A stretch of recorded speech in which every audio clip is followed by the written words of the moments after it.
And the rematch is on. The Stanley Cup Finals begin tonight with Edmonton and Florida going head-to-head once again. Right now, let's go live to TSN's Mark Masters, who's inside the Rogers Place in Edmonton. Mark, the stage is set. We're having a rematch. Let's talk about it. Yeah, I mean, this is so much anticipation. Florida Panthers captain Alexander Barakov was asked about it finally being game one. He said, finally, you know, there's just everyone is geared up in this city, walking around. Everyone's wearing an Oilers sweater. It's the rematch. It's either going to be redemption and revenge for the Edmonton Oilers and the first Canadian Cup champs since 1993, or the start of a dynasty for a Florida Panthers team that is now in a third straight Stanley Cup final, looking to go back-to-back. So the stakes are sky high. This building should be electric here tonight. It certainly has been in the playoffs. It certainly was last year. And we just got to wait for puck drop now. It's just hours away. And along with that, let's talk about home ice advantage. I mean, I mentioned it. The fans here, it's electric. It's an amazing atmosphere. That's something that's different from last year, right? Last year, the series started in Florida, and the Panthers got off to an amazing start. They won the first 3 games of the series. Edmonton made that incredible comeback. And eventually lost, but they lost in Game 7 in Florida. If it goes to Game 7 this year, it will be in this building here in Edmonton. The Oilers feel like they'll get a boost there. Obviously, they have the last change advantage. But I got to tell you, the Panthers have been exceptional on the road. You don't have to tell that to people in Toronto. They had lopsided wins against the Leafs in Game 5 and Game 7 in Toronto to win that series. They've been excellent on the road. They won all 3 in Tampa, all 3 in Carolina, in Raleigh. So really good road team. But the Oilers still feel like they do get an advantage here with the home ice advantage in this year's final. Okay, Mark, what are we hearing from Zach Hyman?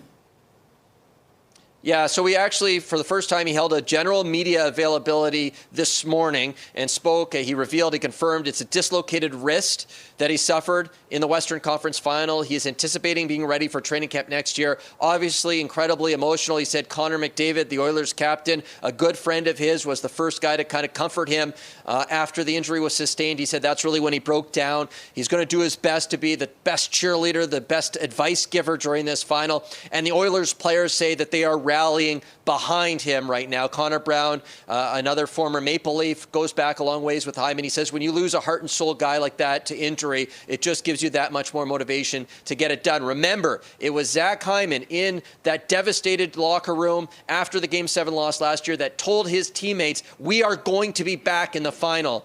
And now here they are. Unfortunately, Hyman will be unable to play, but he is still finding a way to motivate and inspire his teammates. What are you expecting from this series? Let's talk about the athleticism here.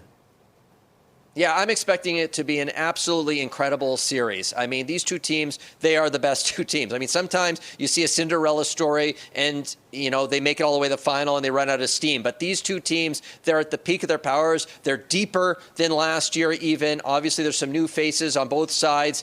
Seth Jones, a defenseman, added on the Florida Panthers side. Brad Marchand on the Panthers side. 2 big additions there. And the Oilers, of course, feeling good. They added some new faces at the deadline. A guy like Trent Frederick comes into their bottom 6, and they got Matthias Ekholm back from injury. Jake Wallman, John Klingberg, another former Leaf, is on their defense, really helped them in terms of their puck moving. So these 2 teams are excellent. They're deep. They're strong. I'm expecting it to be an extraordinarily close series that comes down to the wire. What about any changes from this from this meeting last year?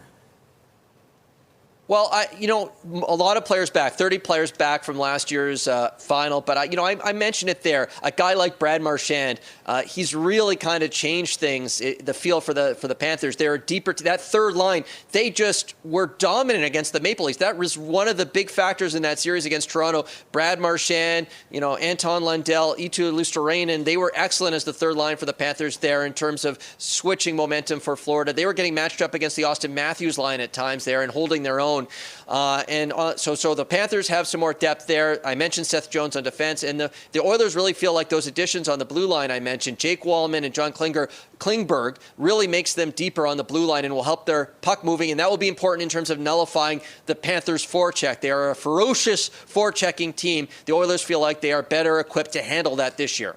All right, TSN's Mark Masters live in Edmonton with a preview of tonight's first game in the Stanley Cup Final. Thanks a lot, Mark.